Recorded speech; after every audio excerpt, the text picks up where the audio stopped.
What's good, ladies and gentlemen? With the recent release of The Day Before being one of the biggest scams in gaming, well, it really got me thinking, what was the biggest scam in gaming? I'm just gonna go over a few here, and I'm quite sure that everyone will recognize a few of these names just because of the pure impact that they made. Even if you had no interest in these games, they were such big scams that endless media coverage, memes, and just footage constantly releasing of how bad these games were, especially at their launch. Ladies and gentlemen, when I consider something a scam, I consider the implied promises, the direct promises in comparison to the product that we actually get. The financial input of fans and gamers, and the return that they get from that financial input, i.e. buying the game, battle pass, and or other content within the game. I also like to take into consideration just the amount of community hype, the excitement that people had before release versus the reaction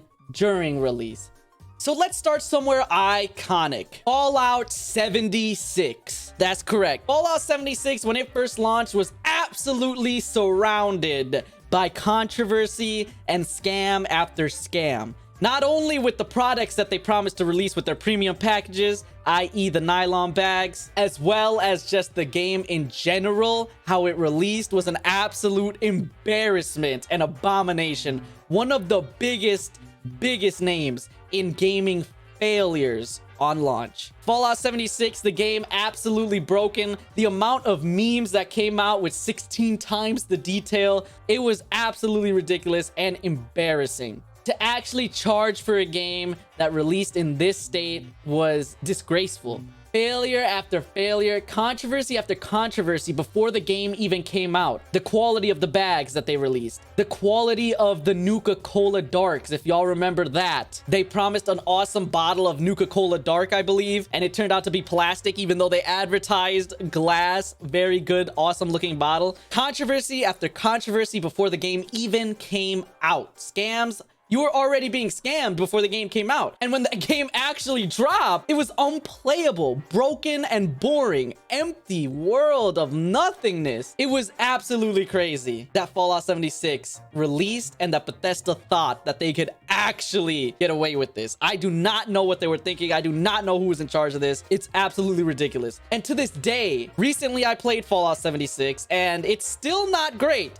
I'll say, clearly it is much better than release, but unfortunately, that's not saying much. I know that it has its little loyal fan base, and I respect it. If you like Fallout 76 at this point, so be it. That's fine. You can enjoy what you want to enjoy. But it's just sad to see that it's taken this long for the game to be in the broken state that is expected of a Fallout Bethesda game. If it released like this, with NPCs, quests, and actually things to do within this world, still buggy and still mechanically and technically generations behind other games, but that's what's expected, kind of Bethesda. That's kind of how it should have released, and maybe we'd be singing a different tune at this point. Let me know if there's more that I forgot about the Fallout 76 controversy and where you rank Fallout 76 in the level of all gaming scams. Ladies and gentlemen, another game that I believe was an absolute scam, or more recent than Fallout 76, has been Call of Duty MW3. And the reason I think it's a scam is because it's not even a game. It's not supposed to be a game, and it was never supposed to be a game. Now listen, I come from the Call of Duty community. I understand that there's gonna be people that pick up Call of Duty no matter what, even if it's a heaping pile of dog doo-doo. Like, people will still play it, and hey, like I said, if you like it, you like it.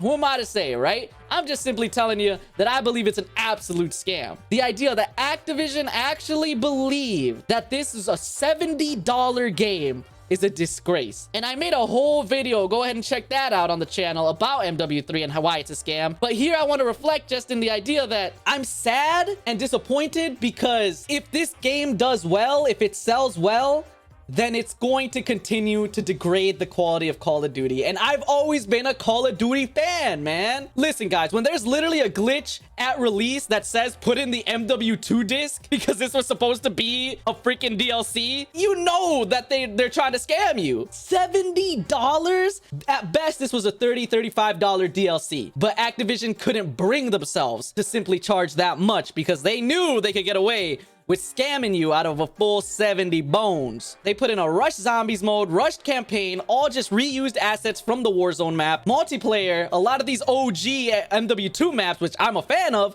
were already on the Warzone map. So guys, MW3 is literally just a Warzone asset flip, and they charged a full $70. Absolutely disgraceful, absolutely sad that MW3 went down this road, and I'm sad because I've always liked Call of Duty. So this is definitely going to be in one of the greatest of all gaming scams, in my opinion. Let me know what y'all think about MW3. You agree with me? Disagree with me? Why or why not? Because in all honesty, guys, like I said, I'm a Call of Duty fan, but I do not see how you could pay $70 for this thing, man. $70.